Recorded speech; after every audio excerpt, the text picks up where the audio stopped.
Hi, Alex Polyak here. A big thank you to my friend Elena for the material and idea for this video series. In this 12th episode of Grand Theft Auto San Andreas NPC stories, truly fascinating facts await us. We will talk about aliens, hillbilly antics, and even indirectly touch upon Red Dead Redemption. Let's get started. You can meet this girl in various places across San Andreas, but few people know her story, which has its own interesting quirks. Sometimes she drops highly intriguing lines, mentioning mystical phenomena, aliens, and government conspiracies. My car moves itself while I go shopping. The government puts implants in our necks. Aliens are talking to me on my car radio. The government thinks I'm at class. This is one of the only places that they can't watch you. UFOs are easier to follow than that. Funny enough, she mentions a car moving without a driver. This is a neat coincidence with one of the oldest myths among San Andreas players, involving a ghost car rolling down a hill in Flint County. Some of her lines are also interesting because they heavily resemble the Truth, the character who introduces CJ to the world of aliens and government secrets. Unlike the Truth, however, this girl has her own reasons for believing in conspiracy theories, as she suffers from severe mental disorders that require her to undergo therapy, take medication, and occasionally say strange things. That wheel chain could make a great necklace. I'm making a sculpture from men's underwear. Ah!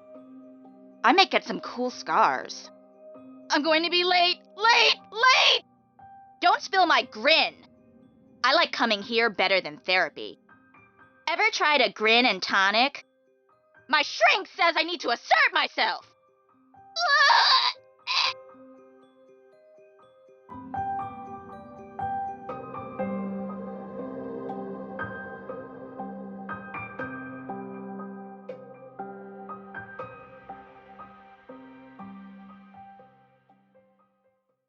Her main issue is a sense of loneliness, accompanied by deep depression, suicidal tendencies, and other health problems. My car's my only friend! I've thought about slitting my wrists. You should have just left me for dead. I'm taking you to hell with me. Hey, I got nothing to live for. I was going to commit suicide this morning. I'm gonna have an asthma attack. I have a heart condition. Do you guys have sleeping pills and razors? My therapist says I should buy that. Nevertheless, she leads a busy life. This girl has taken self-defense classes, loves to travel, and listens to certain audio cassettes, which could be her hobby or part of her therapy. You can get a beer for a nickel in Prague. In Hawaii, they put pineapples on pizza. Now I'm glad I brought those self-defense classes. Hope I brought enough cassettes to listen to. My cassettes! I like wearing mascara and crying a lot.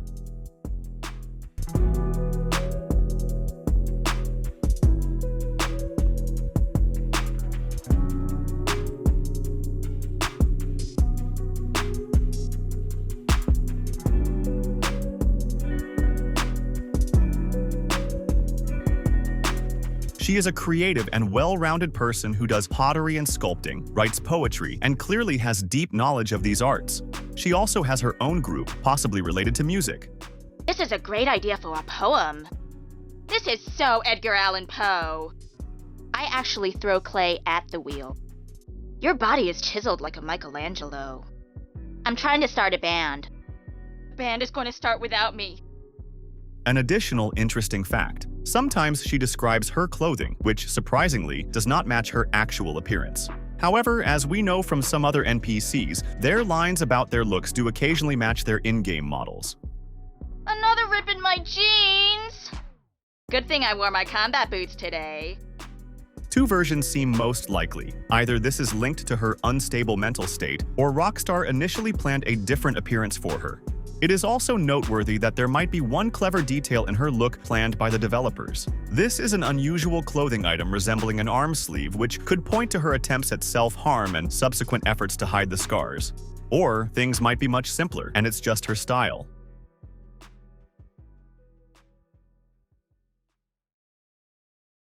It's unlikely this elderly man has ever caught your attention, even though he's quite an entertaining character. First of all, here is a fascinating fact. This NPC was voiced by Benjamin Byron Davis, the very same actor who played Dutch in the Red Dead Redemption series. Let's find out who he played in San Andreas, long before Red Dead. This state resident stands out due to his boundless politeness, which sometimes seems borderline crazy. Let's start with some simpler examples. My fault entirely. Move your vehicle, please. Do be so kind as to move. Perhaps your vision is impaired. You are not moving when you should be. No problem. No time for a duel. Regrettable, but necessary. When CJ steals his car, or a car belonging to his buddy, this gentleman usually prefers not to argue, choose a peaceful path, and is even ready to help the carjacker. May I be of some assistance? Please, be more gentle. Never mind, sir, I will buy another. Take some money for petrol.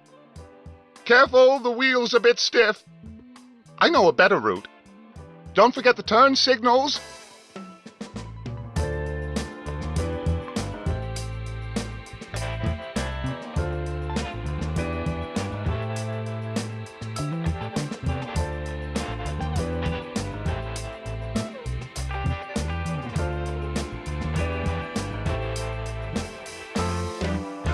He also reacts in a very amusing way when saved by paramedics, or when CJ ignores him.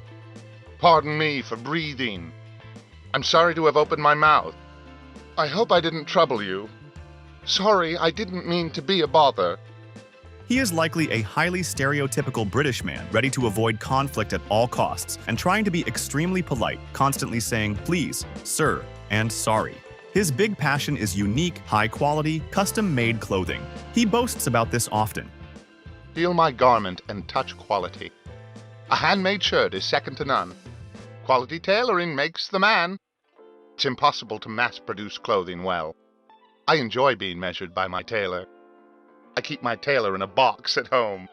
He also loves to travel, prefers cultural leisure activities, owns a weapon, and has a pet. I love to travel.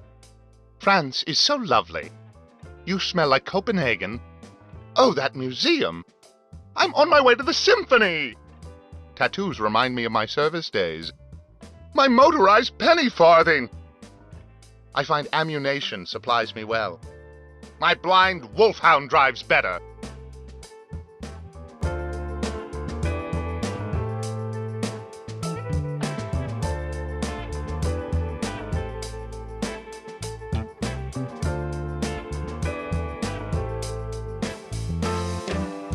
Interestingly, this man frequently takes sedatives and even illicit substances, which seemingly help him maintain his unwavering calmness.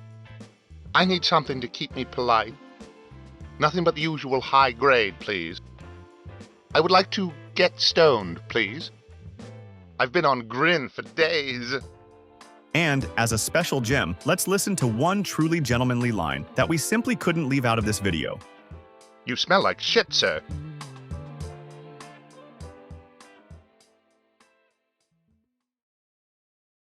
You can find this hillbilly in the countryside of San Andreas. He seems a bit creepy, and once you get to know him better, you'll realize there's a good reason for that. But first, let's talk about the obvious things. His stereotypical redneck traits. He hates city folk, loves booze, and all that stuff. Hey, keep moving. I gotta get to the damn shitter. Give me one of them boom shines. Damn city folk don't even know how to walk right. Hey, you take bacon as payment? I ain't caught me a fish in nearly a week. Hey, buy me some taters to fry up.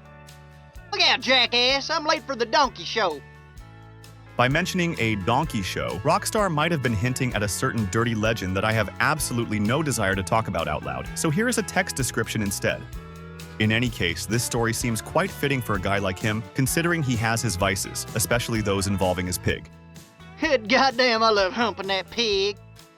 You ever made a pig squeal? Hey, you ever get on a pig? Run on home so I can hump on that pig a little while. Chew, I love me some pig ass. Whiskey tastes like it come out of hog's ass. I love me some pig twat. If you watch the first episode of this NPC series, this rural pig lover might not have surprised you all that much. However, his specific tastes don't stop there, as he harbors identical feelings not just for the animal, but for his own sister as well. What'd you say about my sister? Hey, leave my sister out of this. Hey, you ever tried incest? Don't shoot me, I love my sister. My sister's rack's best thing inside Mississippi. Way home to give my sister a little fiddling. Hey, I was gonna offer you my sister.